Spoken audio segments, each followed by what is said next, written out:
we can begin the next front in our war, which we're calling opening up America again. We must have a working economy, and we want to get it back very, very quickly. And that's what's going to happen. I believe it will boom. I'm Jon Scott, and this is a special edition of the Fox Report. It's the bottom of the hour if you're just joining us. Texas among the first states to announce plans to restart its economy. The process will happen in phases. Parks and stores will reopen with some limitations, with restaurants and theaters coming later. Here to talk about it, Republican Congressman from Texas and Dr. Michael Burgess. Doctor, you are not only one of the medical doctors serving in the House of Representatives, you are the senior physician serving, I think, in both houses of Congress. What do you think of the way that the administration has handled the coronavirus outbreak in particular? Well, look, going back into January, I was very, very worried about this infection, more worried than I'd been about anything else that had crossed our radar screen in the last 10 or 20 years. And the reason for that was because of the period of infectivity before people were symptomatic. Even though the lethality of this coronavirus was less than SARS, it seemed to be so much more contagious, and it was silent. It could be in your area, and you would have no idea until a number of people were exposed. Now, look, you had in your previous segment, you discussed some of the perhaps either mistakes or lab errors that occurred in China, and then I don't know, I'm not a conspiracy theorist, but then you had mistakes and lab errors that occurred at the CDC, and you had excluded all other testing except one done by the CDC.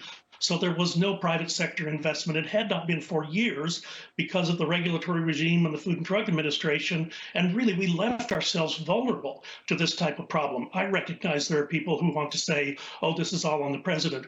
But no, that is not true. And in fact, here's one of the really, really troubling things for me. Our committee in the Energy and Commerce, Health Subcommittee, Oversight and Investigations, we've really not done our work. So going from the end of February, we realized we had a problem with this test and should have had our committees working on this. In fact, we've done everything else under the sun. We were worried about ticket scalping. We were worried about vaping. We were worried about horse racing. We were worried about not enough people being able to get abortions. These are the things that occupied our time during the month of February. When people look back at the history of this, that's not a good report on the United States House of Representatives.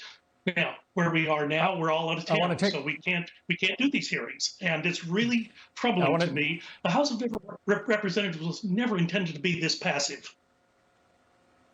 I want to take a look at some of the White House guidelines for reopening the U.S. economy. Yes, sir. Restaurants, sporting venues, gyms, and places of worship can begin to reopen with social distancing guidelines in place. Elective surgeries can resume. Schools and bars have to remain closed, and high-risk individuals should stay at home. But as you well know, and you are a civil libertarian, as you well know, there are a great number of Texans who want that state open now. We are seeing the protests in Texas and other states. What do you say to your constituents? Well, I recognize that people are, I mean, there's a severe case of cabin fever here in North Texas, I can tell you that. But I think Governor Abbott is correct in what he has outlined as a phased reopening. And I think the president actually articulated this at one of his news conferences a day or two before that. It's not like turning a switch. It's more like twisting a dimmer switch. You've had it cranked all the way off. You begin to open it up. You don't go to full power immediately, but you begin to look at what are some of the relatively low-risk activities that we've eliminated that maybe we shouldn't have, that we can bring back online. But then here's the key. You've also got to be ready for, well, number one, you have to prepare people for the fact that you're probably going to see more cases. You may have more ICU admissions. There may even be an increased number of fatalities if we're not careful about how the testing and the medical countermeasures are administered. So you have to be ready with those. The testing has to be pumped up, has to be ready to go. The surveillance on a community that begins to show evidence of an infection, you got to be quick, and you got to be quick to shut that down and make certain that it doesn't get out of hand, as we've seen in other parts of the world. As we say goodbye, I just want to put up the map of the 22 states where phase one reopening is set to be at least ready to go. Texas, of course, very much among them. Congressman Michael Burgess, also a medical doctor there in Texas. It's good of you to spend some time with us today. Thanks very much. Thank you.